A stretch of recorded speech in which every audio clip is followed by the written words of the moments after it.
ارشد شریف شہید کی شہادت کے بعد بہت سارے لوگ آپ نے دیکھا کہ پریس کانفرنسز بھی کرنے لگے، بیانیہ بنانے کی کوشش بھی کی گئی، بہت ساری کہانیاں بھی گڑھی گئی، اور ہم نے فیصلہ کیا، خصوصاً میں نے فیصلہ کیا کہ جو ارشد شریف شہید کی والدہ محترمہ نے چیف جسٹس صاحب سے مطالبہ کیا ہے، جب اس مطالبے کے اوپر غور ہوگا اور کوئی عدالتی کمیشن بنے گا تو تمام حقائق، ثبوت اور 7 مہینے جو آخری تھے اس میں ارشد شریف صاحب کے اوپر کیا گزرا، کہاں سے دھمکیاں تھی، کس نوعیت کی تھی، اور جو ویزوں کے اوپر بات ہو رہی ہے، ایف آئی آرز کے اوپر وہ بات ہو رہی ہے، یہ تمام حقائق اور ثبوت اور شواہد میرے پاس موجود ہیں، اور میں چیف جسٹس صاحب جب ارشد بھائی کی والدہ کا جو مطالبہ ہے تو اس کے اوپر غور کریں گے تو میں خود وہاں پہ پیش ہوں گا اور تمام حقائق میں سامنے رکھوں گا۔ یہاں پہ ایک چیز میں بتاتا چلوں کہ جب ملاکن اور سابقہ فاٹا میں ایک نئی کھیل کھیلی جا رہی تھی اور اس حوالے سے میں نے اپنے قوم کو اعتماد میں لیا، تو پھر اس کے بعد مجھے تھریٹس موصول نہیں ہوئے بلکہ رستے سے ہٹانے کی ہر ممکن کوشش کی گئی، لیکن اللہ نے جو رات آپ کی قبر میں لکھی ہو وہ قبر میں گزرتی ہے، اور جو آپ کی قبر میں نہ ہو تو دنیا کی کوئی طاقت آپ کو رستے سے نہیں ہٹا سکتی۔ تو میں یہاں پہ یہ بات اس لیے کرنے جا رہا ہوں کہ ملاکن ڈویژن اور سابقہ فاٹا میں جو نئی کھیل کھیلی جا رہی تھی اور عوامی طاقت سے اس کو ہم نے مسترد کر دیا اور شکست دے دی، وہ تمام چیزیں اور ارشد بھائی کے حوالے سے تمام شواہد، ارشد بھائی کے حوالے سے تمام شواہد اور ثبوت، بھائی چھوڑ دیں میں بات کروں، وہ تمام چیزیں میں تحریر کر چکا ہوں، ثبوت اکٹھے کر کے اٹیسٹ کر کے میں 3 جگہوں پہ رکھ چکا ہوں۔ تو اگر جن کا آج بھی خیال ہے مجھے رستے سے ہٹانے کا، تو یہ جو آپ نے کیا ہے وہ کہانی ختم نہیں ہوگی میرے جانے سے، وہ کہانی کوئی اور میری زبانی آپ کے سامنے ضرور سنائے گا۔ اب میں آتا ہوں 2 سوال میں آج ارشد بھائی کے حوالے سے کرنے جا رہا ہوں، پھر جو کل خان صاحب کے حوالے سے ایک قاتلانہ حملہ اور خان صاحب کو شہید کرنے کے حوالے سے جو ایک پلاننگ تھی اس کے اوپر بات کروں گا۔ ارشد بھائی کے حوالے سے میں صرف 2 سوال آج رکھنا چاہتا ہوں اور میں ریپیٹ کر دوں کہ تمام حقائق، تمام ثبوت، تمام دستاویزات، تمام چیزیں جب ارشد کی والدہ، ارشد شہید کی والدہ کے مطالبے کے اوپر کمیشن بنے گا تو اس میں تمام چیزیں سامنے رکھوں گا۔ آج صرف 2 سوال چھوڑ کے جا رہا ہوں۔ ایف آئی آرز جو ارشد بھائی کے اوپر ہوئے تھے اس کی کہانی بھی بہت لمبی ہے، لیکن میں سیدھا آتا ہوں آخری ملاقات جو ارشد شریف شہید کے گھر اسلام آباد کا ایک آفیسر بھیجا جاتا ہے، اور جو ارشد شریف کے نیچر کو جانتے ہیں کہ اگر آپ اسے دھمکی دیں گے اور آپ اسے للکاریں گے تو ارشد کا جواب کیا ہوگا، آپ تمام صحافی ہیں، آپ کو ان کا جواب کا مجھ سے بہتر اندازہ ہوگا۔ لیکن ان کے گھر جا کے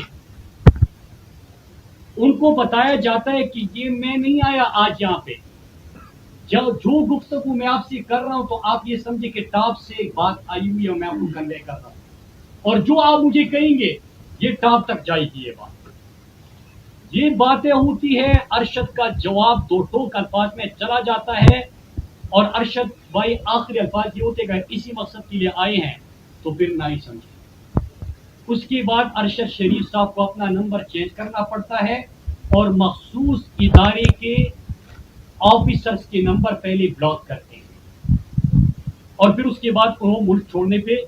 مجبور ہو جاتے ہیں۔ پھر ایک اور سوال میں یہاں پہ چھوڑ رہا ہوں اور باقی پھر ریپیٹ کر دوں کہ کمیشن کے سامنے، چیف جسٹس کے سامنے میں تمام حقائق رکھوں گا۔ ایک دوسرا سوال جو سب سے اہم ہے اور ابھی تک کسی نے نہیں پوچھا، 10 اور 22 تاریخ کے بیچ، 10 اور 22 اگست کے بیچ جب ارشد شریف صاحب کو دبئی سے نکلنا پڑا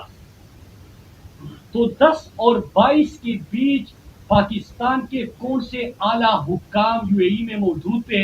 اور اس سوال کا جواب آپ کو فورن آفس کے بیٹ رپورٹر بہتر بتا سکتے ہیں کون سے اعلیٰ حکام دبئی میں موجود تھے اور اس کے ساتھ ساتھ کن اعلیٰ حکام کی دبئی اتھارٹی سے کمیونیکیشن ہوئی. یہ آج سوال میں آپ کے اوپر چھوڑ رہا ہوں, آپ بیٹ کور کرتے ہو, آپ اسی کا جواب خود آج قوم کو بتا دیں. اور وہ اعلیٰ حکام اتنے طاقتور کیسے ہو گئے کہ یو اے ای جیسے ملک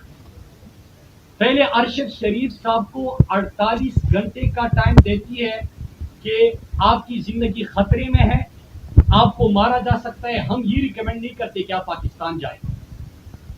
بلکہ ہم آپ کو کہتے ہیں کہ 48 گھنٹے کا ٹائم دیں کہ کیونکہ آپ نام اور صحافی ہے, آپ کسی اور ملک چلے جائیں. اور ساتھ میں کچھ دیر بعد دوبارہ وہ اتھارٹیز والے آتے ہیں, دبئی اتھارٹیز, اور وہ 48 گھنٹے کا ٹائم بھی واپس لیتے اور ان کو کہتے کہ جلد از جلد آپ یہاں سے واپس جائیں. تو کون اتنا طاقتور تھا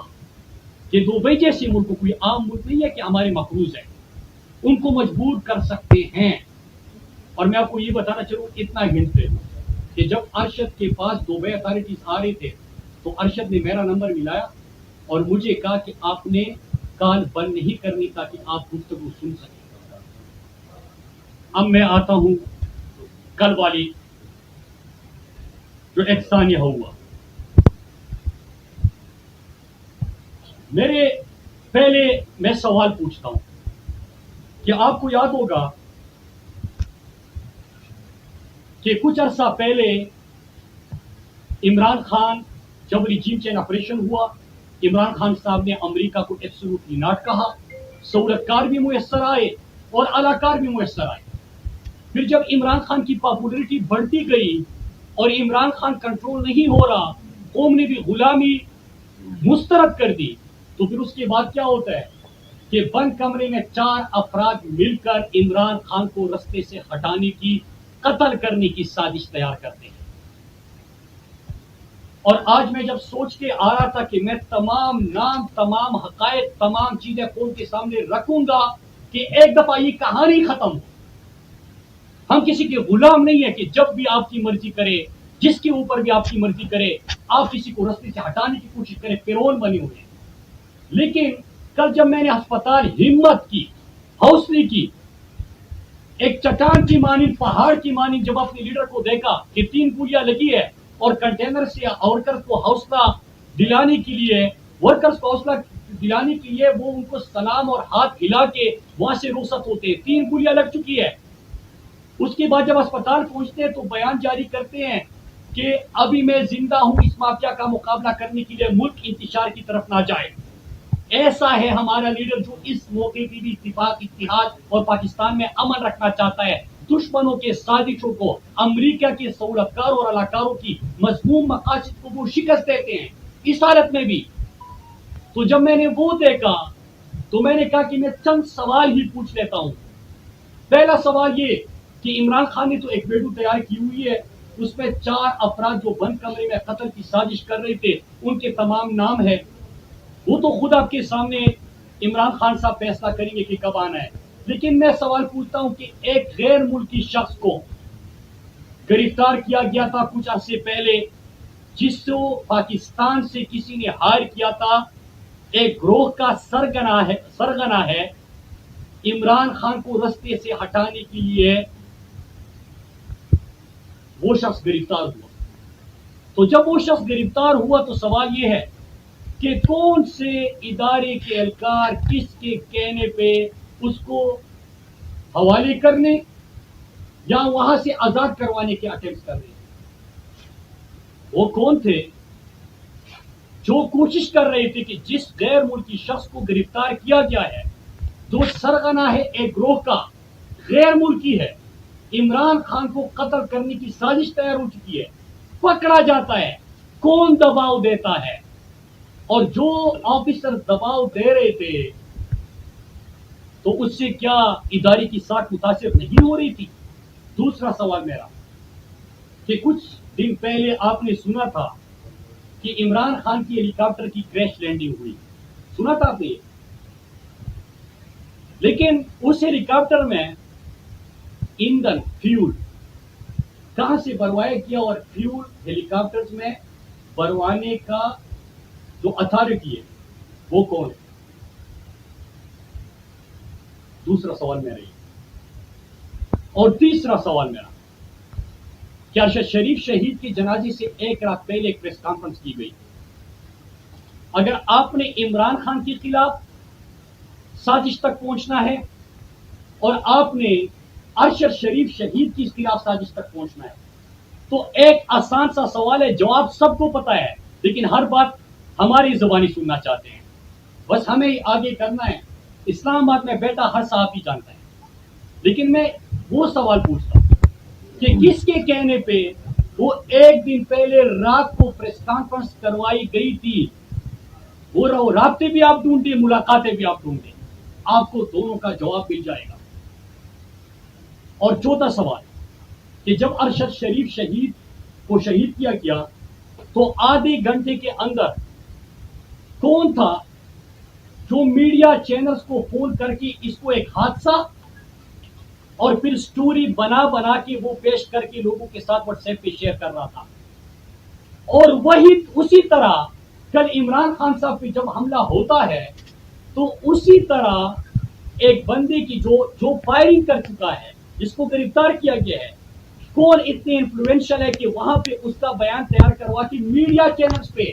ابھی میں آپ کو کے سامنے بیٹھا ہوں اور میں آپ کو لکھ کے دیتا ہوں، میری پریس کانفرنس اگر میں کوئی پارلیمنٹ میں تقریر کر رہا ہوتا ہوں، ساری پریس کانفرنس چلی گی، یہ نہیں چلی۔ جب یہ سوال آپ پوچھتے ہیں، یہ نہیں چلی گی، یہ نہیں چلاتے، لیکن ایک کرمنل جو فائرنگ کر چکا ہے اس کی ویڈیوز وہاں پہ کون تیار کرنے والا، اتنا انفلوئنشل کون تھا اور پھر اس کو چلانے والا کون تھا؟ اور اسی طرح جب ارشد شریف کو شہید کیا گیا تو آدھے گھنٹے میں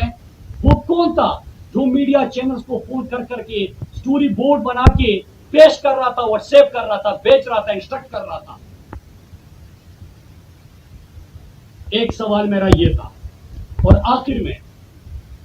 میں ایک سوال اور پوچھتا ہوں، پھر میں کچھ باتیں کر کے آپ سے اجازت چاہوں گا۔ میں آج جس طرح کے 3 افراد کے نام عمران خان صاحب نے دیے، ایک شہباز شریف، ایک قاتل ثانیہ ماڈل ٹاؤن کے میں جس کے ہاتھ خون سے رگے ہیں، رانا ثناءاللہ جس کے اوپر 22 افراد کے قتل کا الزام اس کے اپنی جماعت نے لگایا تھا، وہ، اور تیسرا میجر جنرل فیصل، یہ 3 فوری طور پہ مستعفی ہو جائے۔ ان کے حوالے سے عمران خان صاحب کا کل آپ نے اسد عمر کی پریس کانفرنس سنی اور مطالبہ آیا، یہ ہمارا بھی مطالبہ ہے، لیکن میں اس سے پہلے ایک بات کرنا چاہتا ہوں کہ آج جس طرح پاکستانی قوم کے ذہنوں میں سوال ہے، اگر ایک شخص شہباز گل پر بھی جس قسم کا تشدد ہوا، اعظم سواتی 75 سالہ شخص پوتوں اور پوتیوں اور نواسوں کے سامنے اس کے ساتھ جو ہوا، اور پھر ابھی عمران خان کے اوپر جو قاتلانہ حملہ ہوا، اگر ایک شخص کا نام آ رہے تو اس سے کس کی ساتھ متاثر ہو رہی ہے؟ ہماری تو آواز بند کی جاتی ہے،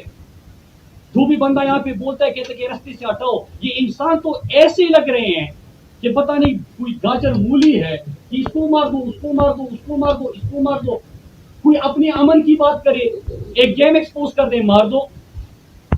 کوئی ارشد شریف شہید کے حوالے سے بات کرے کہتے کہ مار دو، کوئی عمران خان کے قتل کے حوالے سے سوال اٹھائے کہتے کہ مار دو۔ کتنوں کو مارو گے؟ 22 کروڑ کا ملک ہے، کتنوں کو مارو گے؟ تو اگر کوئی ادارے کی بدنامی کا سبب بن رہا ہے تو اس کو پوری طور پہ مستعفی ہونا چاہیے۔ اور میں اپنے تحریک انصاف کے کارکنان کو کہتا ہوں، پاکستانی قوم کو کہتا ہوں کہ کل کا جو حملہ تھا، کیونکہ جو ویڈیوز تیار کر کے پھر من پسند صحافیوں سے ایک واٹس ایپ گروپ بنایا ہوا ہے، کسی سے اس میں غلطی بھی ہو جاتی ہے ٹویٹ کرتے ہوئے، تو اس طرح کر کے یہ بیانیوں کی جنگ نہیں ہے کہ آپ بیانوں سے ان چیزوں کی توجہ ہٹا سکے۔ کل جس انداز سے فائرنگ ہوئی، فیصل جاوید کو جو گولی لگی، چٹا کو جو لگی، جو خان صاحب کے ساتھ شبیر تھے، خان صاحب کو قتل کرنے کی پوری کوشش کی گئی، اللہ نے بچا لیا۔ کل تو انہوں نے یہ سوچا تھا کہ 4-5 دن پاکستانی قوم شور مچائے گی اور پھر اس کے بعد جو ہے وہ حالات نارمل ہو جائیں گے، اس طرح نہیں ہے۔ اس وقت فیڈریشن کی وہ متحد کرنے کی ایک جماعت ہے، وہ تحریک انصاف ہے، اگر ہر صوبے میں کوئی پارٹی موجود ہے وہ تحریک انصاف ہے. اگر پختونخوا، پنجاب، بلوچستان، سندھ، گلگت بلتستان، آزاد کشمیر میں کوئی جماعت موجود ہے تو وہ تحریک انصاف ہے. 4 صوبوں میں جس کی حکومت ہے وہ تحریک انصاف ہے. تو اگر آپ ان کی اور مستعفی ہونا چاہیے. احتجاج ہمارا جاری رہے گا، تب تک جاری رہے گا جب تک ان لوگوں کو عہدوں سے نہیں ہٹایا جاتا. آخر میں اجازت چاہتے ہوئے آخر میں 2 باتیں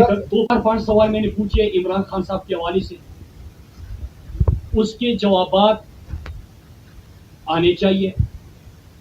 ہمارے پاس جوابات بھی ہیں. ارشد شریف شہید کے حوالے سے میں نے صرف 2 سوال پوچھے. سوال بھی بہت ہے، شواہد بھی بہت ہے، دستاویز بھی بہت ہے. اور ارشد شریف کا کمال دیکھیے کہ وہ جب زندہ تھے، شہید تو ویسے بھی زندہ ہوتے ہیں، تو وہ ہر بات ثبوت کے ساتھ کرتے تھے اور کسی نے کبھی اس کے اوپر کوئی کوٹ نہیں کیا. جتنی دستاویزات وہ پیش کرتے تھے، لیکن جاتے جاتے وہ تمام دستاویز سامنے رکھ چکے ہیں جیسے اس کو ساری چیزوں کا پتا تھا. وہ نام بھی دے کے جا چکے ہیں. تو میں آج یہ بات اس لیے کر رہا ہوں کہ اور خان صاحب کی اگر تنبیہ نہ ہوتی تو شاید میں بہت کچھ کہہ دیتا، لیکن خان صاحب انتشار سے پاکستان کو بچانا چاہتے ہیں اور یہ ہمارا ملک ہے. میں سب کو یہ بتاتا چلوں کہ بس کرو یار، ایسے لوگ ہمارے سامنے کر دیتے ہیں جو کہ غداری کے اور بغاوت کے فتوے ہمارے اوپر صادر کرتے ہیں. یار اس ملک کے لیے ہمارے علاقوں کے 50 لاکھ لوگ بے گھر ہوئے تھے. میرے بھائی اور میری والدہ کو بھی گولی لگی تھی پاکستان کے امن کی خاطر. ہمارے پختونخوا میں کسی سے بھی پوچھے انہوں نے قربانی دی ہے پاکستان کے امن کی خاطر. خدا کے لیے یار یہ غداری اور بغاوت کے فتوے اپنے پاس رکھیں، یہ چورن مت بیچیں. اور وہ لوگ آپ ہمارے سامنے کر دیتے ہو جن کا سب کو پتا ہے. تو ایک چیز ہے کہ آج میں نے تمام چیزیں اس لیے بتائی کہ میں نے 3 جگہوں پہ یہ تمام ارشد بھائی کی تمام ڈیٹیلز جو میرے حوالے امانت دے کے اور مقروض کر کے وہ میرے پاس ہے. چیف جسٹس صاحب سے مطالبہ ہے کہ اس کے اوپر وہ ان کی والدہ کی خواہش کے مطابق تحقیقات کا آغاز کریں اور انشاءاللہ میں اس میں خود پیش ہوں گا. اور جو میں نے عمران خان صاحب کے حوالے سے جو قتل کی سازش کی ہوئی، جو ہیلی کاپٹر میں فیول، پھر ایک بیرون ملک کے شخص کو گرفتار کیا گیا، بند کمرے میں وہ 4 افراد نے قتل کی سازش کی، اور اس کے ساتھ ساتھ میں نے جو میڈیا کو کس طرح ایک کرمنل کی ویڈیوز تیار کر کے چلانے کی کوشش کی گئی، نیریٹو بنا دیا گیا. اگر اس کے حوالے سے بھی چیف جسٹس صاحب کچھ کرتے ہیں تو میں وسط احترام حاضر بھی ہوں گا اور جواب بھی دوں گا، کیونکہ ہائیسٹ فورم وہی ہے اور انصاف کی توقع ان سے کی جاتی ہے. اور رہی بات 3 مطالبات جو عمران خان صاحب نے پیش کیے ہیں، ہمارے کارکنان، پاکستان کی عوام تب تک اپنا پرامن احتجاج جاری رکھیں گے. یاد رکھیے گا عمران خان وہ لیڈر ہے جس نے اسلام حکومت کے خلاف قرارداد منظور کرائی، جو عالم اسلام کے ترجمان بنے، جنہوں نے ہمارا بیانیہ دنیا تک پہنچایا، جنہوں نے پاکستان کے غریب مزدور کسان پیسی ہوئی طبقے کی نمائندگی کی. اور اس وقت پاکستانیوں کو امید ہے جو امریکہ کو بھی ایبسولوٹلی ناٹ کہہ سکتے ہیں. آپ عمران خان کو رستے سے ہٹا نہیں سکتے. میرے پاکستانیوں ریڈ لائن وہ کراس کر چکے ہیں. ریڈ لائن کراس کرنے سے ہم نے وارن کیا تھا اور اب وقت آ گیا کہ ہم کھڑے ہو جائیں اور ہم عزم کے ساتھ کھڑے ہو جائیں گے. اور ان سوالوں کے جواب، اور اگر یہ لوگ مستعفی نہیں ہوتے تو پھر اس کے بعد ہم مزید حقائق کے ساتھ انشاءاللہ میں آپ کے پاس آؤں گا. میں پھر ریپیٹ کرتا ہوں، زیادہ کچھ بولنا تھا، لیکن جو خان صاحب کی ہدایت ہے انتشار سے منع کر رہے ہیں، اور پاکستان میں ہم انتشار نہیں چاہتے، اس لیے میں جتنا محدود اس کو کر سکتا تھا میں نے کیا. مراد صاحب